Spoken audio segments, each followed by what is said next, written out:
What's going on? Part 2, how to quit kratom. So the day is upon you. It's time to quit. You know, it could be nighttime right now and you're going to quit tomorrow. But it's here. You know you got to quit. You've identified the problem. You went and saw a rehab center, maybe. You're going to go to a rehab center. You got a plan in place on how you're going to quit. You told your family, friends, this is what I'm going to do. You took some time off work, maybe, or maybe you got to work. I had to work. But either way, it's here. I hope that you've been saying a few prayers, praying about this for strength. Right now is a good time to say another prayer. And, ask for guidance, strength, determination, and because this is going to be a pretty humbling experience. And you're going to go through a lot physically and a lot mentally. And you're going to need some help from above. Promise that. Because I needed a lot. A lot.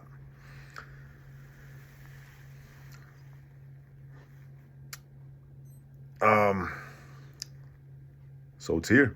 Yeah. My suggestion is to go get some electrolytes. You might not be hungry for a few days, but in the mornings, try to make something nutritious as you can eat. I used to eat some chicken noodle soup. I'd put some electrolytes in my water or Gatorades, and I would take vitamins.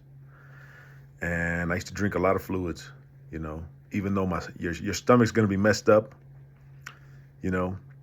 but I would still drink a lot of fluids, a lot of electrolytes, and then just anything I could keep down that wouldn't make me, I wasn't too nauseous, but I was not very hungry for at least the first week or two. Wasn't too hungry, but your appetite will come back with a vengeance.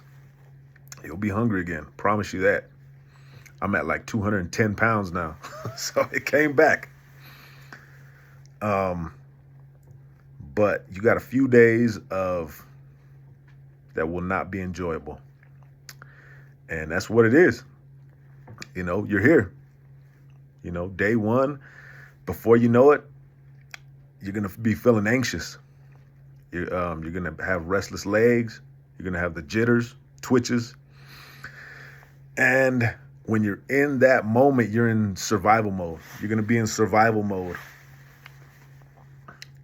And this is where your support system comes in. Get somebody around you. Call somebody. Have somebody around you that's encouraging you. Have a Bible close by. Read that Bible. Pray. Music. Listen to some good music. Encouraging, something that's real encouraging. Check out this song by, what's his name? The name of the song is called Rescue Story. I can't remember the name, but it's a Christian singer. You'll know which one I'm talking about. I think it has some praying hands like that and a cross, and it's called Rescue Story. Check that one out. You're going to need some encouragement for a few days. You're going to need some encouragement. Talk to God. You're going to have plenty of time because you're not going to be too tired at night. You're going to be awake and, take a hot bath, hot showers, and try to get some sleep if you can. If you can't, I get it. I didn't get much sleep at all for a few days, for a while, actually. It took me a while. But, Come to terms with your situation. Realize this is going to hurt. This is going to hurt physically. It's going to hurt emotionally. I spoke last video about identifying the problem. This is a good time to really ponder what the problem is, And I would argue that your addiction to kratom is a symptom of the problem. Withdrawal is a symptom of kratom. addiction. Kratom addiction is a symptom of something else, some type of trauma, whatever it is. It's most likely some type of trauma or some emotional issue you haven't dealt with. I'm not a psychiatrist, obviously, but this is just what I've been through and how I've gotten through it, and I just, I don't accept the fact that I'm just an addict and that's just what I am, and I'm going to be in recovery for the rest of my life. I just don't accept that. I think that I was addicted for sure. I was an addict, but I stopped. I stopped using. I made a decision not to. And I think that me, you, all of us, we have more control than we think. Look at you. You just quit kratom. You're going through it, but we made the decision to stop it. We're not a victim to things we did. We might have to suffer for some things we did, but we're not a victim to it. We decide what we're doing, what we're going to do, and that's what it is. You know what I mean? And with his strength, man, I'm telling you, sometimes it'll feel like nobody's there. It'll feel like he's not there because you're going to be going through some stuff. But you have to walk through it. We're in it now. So whether there was a death in the family, something happened when you were younger, your home life, something's going on in your marriage, something's going on at work, no matter what it is, friends, whatever's going on, identify the problem that's making you use. Because it might not just be kratom. You might be drinking. You might be using pills. You might be doing other things. There's something underlying. Identify that. Pray about it. And seek some help, there's plenty of places where you can talk about it and somebody can help you out, But it's a very religious experience when you go through withdrawals. I'll tell you that much. But after I want to say maybe 3 or 4 days, you're going to say, hey, I don't feel as bad as I did. It's actually starting to come around. And then before you know it, a week has gone by. Just stay on top of your diet, talk to God, and this is a big one. Get your blood flowing every day. Do a little workout, a little jog, push-ups, sit-ups, stretch real good. Get your body going. We neglected our bodies for a while. Most of us, not everybody, but most of us neglected our bodies. And we're seeking that comfort, you know what I mean? And you had a hard day, you had a great day, whatever the reason was that you were using, you're pouring your kratom or you're taking your pills or you're drinking your kratom extract, whatever it is, you wait 20 minutes, however long it took to kick in, and you feel that warmth, it's like a warm blanket. And I was just talking to my buddy Arius, Kratom Hell, and he had said something. He said we have to walk that walk. You got to keep moving. You got to keep going. We got used to being in front of the fire, with a blanket around us, the warmth, and we didn't want to move nowhere, And our hands, they're not calloused anymore. Our feet aren't calloused anymore. Our muscles aren't like they used to be. And he's 100% right. We had to get out there and walk that walk. It's cold out there. You know what I mean? We have to walk a cold and bitter road for a little while. As soon as you take off that blanket and get out from in front of the fire, because life isn't just warmth and feeling good. As soon as you took that off and you got on the road, it's a shock to your system. The cold elements, the cold hit you. Oh, that's the initial withdrawals. You got to keep walking down the road. You can't get back there. You have to keep walking that walk.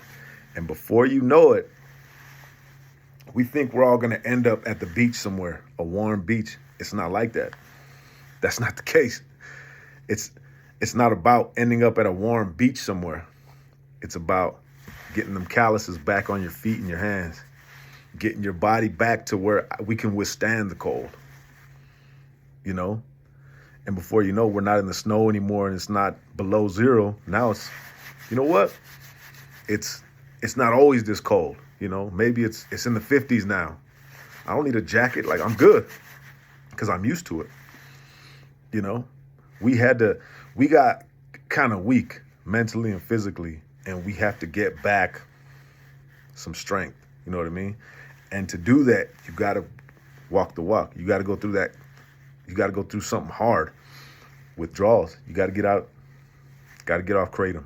Have to. And at first it's going to hurt, but I promise you it's so worth it. Your skin's going to get thicker.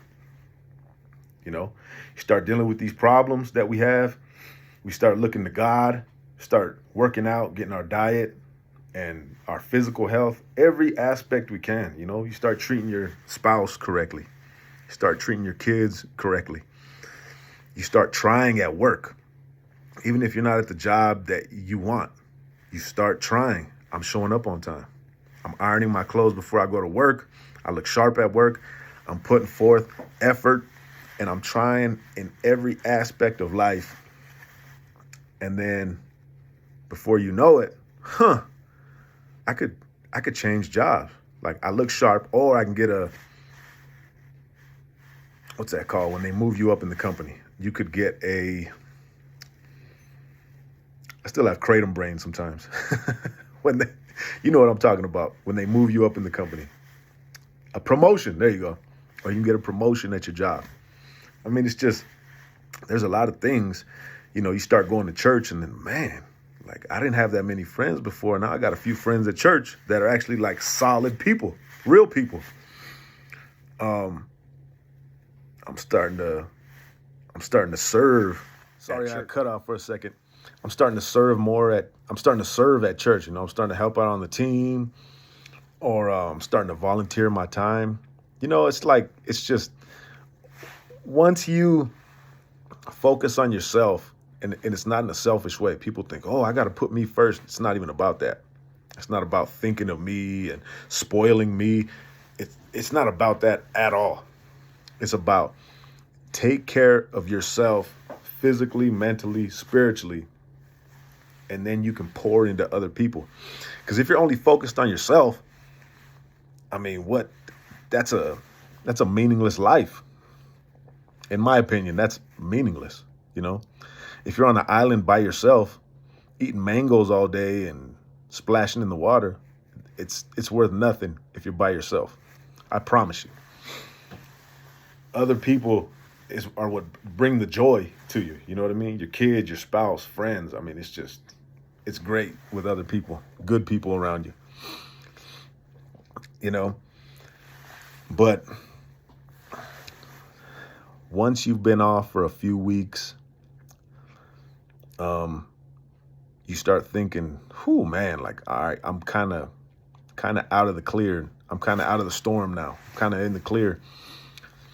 This is where a whole nother set of problems, situations, thinking, where it sets in, you know, because now I had a plan going, I quit, and now I'm kind of looking around like, man, I feel kind of bored.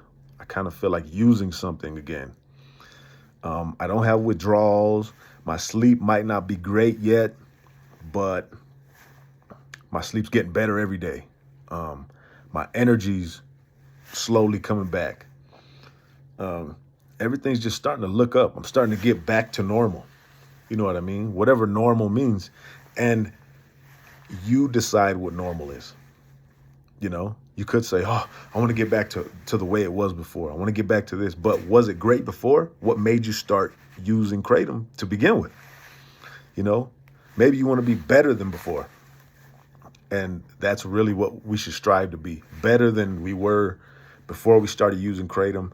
Better for sure than when we were using kratom. You know, so I'm gonna touch on that in part 3. Stay tuned to part 3.